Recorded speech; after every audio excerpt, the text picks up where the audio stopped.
मैं एक मुस्लिम परिवार से बेस्ड रखती हूँ। मेरा असली नाम जो है वो है सबिया शेख। रानी चटर्जी बिल्कुल सही कह रही हैं कि वो एक मुस्लिम परिवार से बिलोंग करती हैं। उनका असली नाम जो है वो है सबिया शेख। लेकिन बहुत सारे लोगों को इस बात पे विश्वास नहीं होता है कि रानी मुस्लिम है, उनका नाम कुछ और है।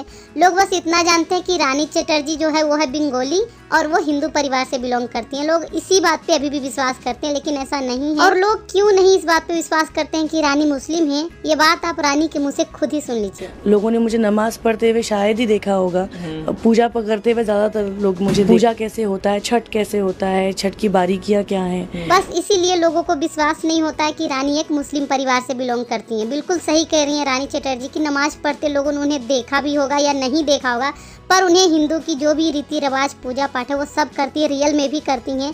और पर्दे पर तो 100% हिंदू कैरेक्टर में रहती हैं। मतलब हिंदू की जो भी रीति रिवाज पूजा पाठ है वो सब कुछ करती हैं और करते करते वो बहुत कुछ सीख गई हैं और रियल में भी वो करती हैं। पर्दे पर शायद ही रानी ने कभी मुस्लिम गेटअप, मुस्लिम कैरेक्टर किया होगा। प्रॉपर हिंदू और खास करके बिहारी कैरेक्टर करती हैं। जो भी एक गांव की महिला होता है ना, जो भी लोग रानी की फिल्में देखते हैं, देखे होंगे, उन्हें पता होगा कि रानी कितनी अच्छी से हिंदू गेटअप में रहती हैं, कितना अच्छा से वो निभाती हैं कैरेक्टर। हर धर्म को जानने का मतलब है कि आप हिंदुस्तान को पहचान रहे हैं और ये जर्नी मुझे बहुत मज़ेदार लगती है। रानी नाम लेकर भी मैंने कभी भी हिंदू धर्म का कोई अपमान नहीं किया है। भाई मैं तो इनकी बात से पूरी तरह से सहमत हूँ कि रानी कभी भी हिंदू धर्म का अपमान नहीं किए हैं, बल्कि जहाँ तक हो सकता है उन्होंने एक्सेप्ट ही किया है। इस बात का गवाही उनका नेचर और फिल्में तो दे ही देता है। रानी ने अपने इंटरव्यू में तो ये भी कहा कि अभी तो मैं सिंगल हूँ, लेकिन कभी भविष्य में शादी करूंगी तो वो भी हिंदू लड़के से ही शादी करूंगी।